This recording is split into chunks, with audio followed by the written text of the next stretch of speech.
हमने पिछले वीडियो में, आज ही के दिन के वीडियो में हमने देखा कि पितृदोष, पितृमोक्ष, पितृ श्राद्ध, उसके बारे में प्रश्न का उत्तर दिया। आज क्या स्पेशल करना है आपको? आज तीसरा दिन है। तो पहले दिन हमने पहले वंश, पिता के वंश को, अगर पिताजी है तो जो भी लास्ट वंश में से जो गए हैं उसको, वो लीनिएज को याद करके श्राद्ध करना है। सेकंड है माता जी का, हमने फीमेल को क्यों श्राद्ध करना चाहिए वो भी बात की, इसके लिए विस्तार से बात करेंगे। तीसरा, क्योंकि वो डायमेंशन हमें बहुत गहराई से समझना पड़ेगा। तीसरा जो है वो हमने आज उसके आगे के वंशज के बारे में करना है, और एक खास विशेष आत्माओं के लिए हम करेंगे आज के दिन। अपमृत्यु के बारे में हमने बात की। अपमृत्यु अनेक प्रकार के होते हैं। अपमृत्यु में एक होता है कि यंग एज में सडन डिजीज आ गया, चले गए।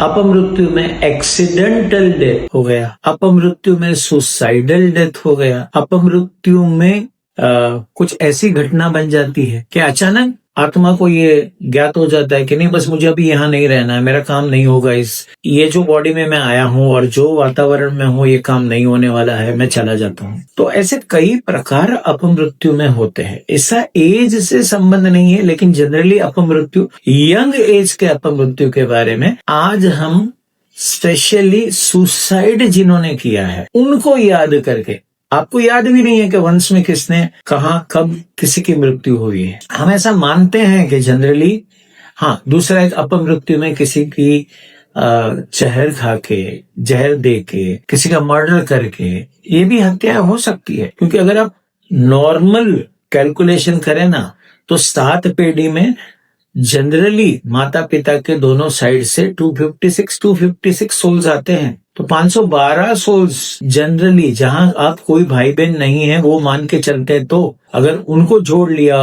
और उनके बच्चों को जोड़ लिया तो बहुत सारे नंबर्स हो जाते हैं। और हर एक के बारे में 7 जन्मों की इंफॉर्मेशन रखना हमें आदत नहीं है। अगर आप किसी पंडित के पास जाएंगे, काशी में जाएंगे, नासिक में जाएंगे, जो आपके कुटुंब के पंडित होंगे, तो उनके पास वो सारे रिकॉर्ड रहते थे, अब नहीं है वो सिस्टम। तो याद नहीं आता है, तो ऐसे लोगों के लिए आज श्राद्ध करना है, प्रार्थना करनी है। अब एक प्रैक्टिकल सॉल्यूशन देता हूँ आपको कि अगर आप दोपहर के खाने के समय उपस्थित नहीं है तो एटलीस्ट जो खाना बना हुआ है और जो श्राद्ध के लिए खाना निकाला गया है, उस बर्तन को, उस थाली को पूरी तरह से टच करके एटलीस्ट 2 या 3 मिनट एक प्रार्थना करके चाहिए, और खाने को अपने हाथ से टच कीजिए। आपके वाइब्रेशंस उसमें जाने बहुत जरूरी है। और वो भी नहीं कर सकते, आपको लगता है कि वो ठीक नहीं होगा टच करना, तो आप अपना हाथ ऊपर घुमा दीजिए, ठीक है ना, और एटलीस्ट पानी से चारों तरफ उसको अर्पण कर दीजिए पानी, यानी वो खाना प्योर हो जाएगा, शुद्ध हो जाएगा और आपकी एनर्जी उसमें चली जाएगी। इतना आज आपको करना है। मुझे एक ताज्जुब होता है कि ये ग्रुप में हम क्वेश्चंस के लिए पूछते हैं तो ज्यादातर लोग अपने बारे में पूछते हैं। आपको आपके पितरों को मुक्त कैसे करना है, उसको मोक्ष कैसे प्राप्त हो, उसको गति कहाँ से मिले, क्योंकि बहुत सारे पितृ हैं जो 2 लोक में अटक गए हैं, वो जाने से डरते हैं आगे, क्योंकि उनको जो कार्य दिया गया था या उन्होंने जो कार्य चूज किया था वो नहीं किया है। अब वो वापस उनको शरीर मिलना कठिन हो जा रहा है। जब तक वो जाते नहीं है, वहां रुकते नहीं है, अपने लेसन्स को रिवाइव नहीं करते हैं, तब तक उनको वापस आने को नहीं मिलेगा। तो उनका जो पार्ट आपने चुना है इस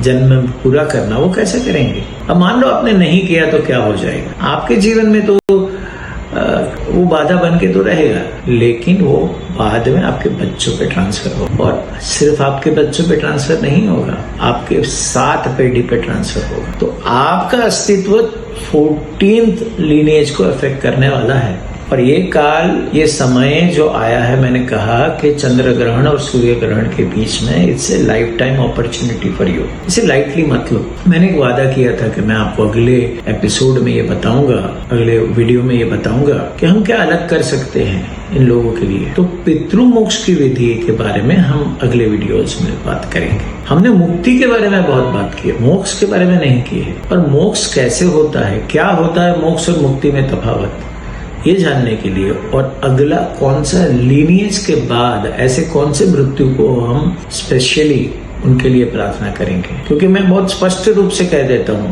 कि 14 डेज जो है, तो 7 लीनियज हम अपने पिता के वंशज की तरफ जाएंगे और ऑल्टरनेटिवली 7 हम माता के वंशज की तरफ जाएंगे। लेकिन उसके साथ साथ अलग अलग जो प्रकार के मृत्यु हुए हैं उसके ऊपर हम हर दिन एक प्रार्थना करेंगे, एक ध्यान करेंगे, एक इंटेंट रखेंगे और उसको रिलीज करेंगे। अगले वीडियो का इंतजार करिए।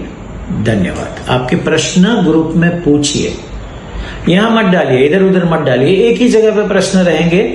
आप नीचे जो ग्रुप लिंक दी गई है व्हाट्सएप की, उसमें जुड़िए और वहां लोगों के प्रश्न को भी समझिए और वहां आते, क्योंकि वहां में रोज कुछ हम इंटरेक्शन कर सकते हैं। ठीक है।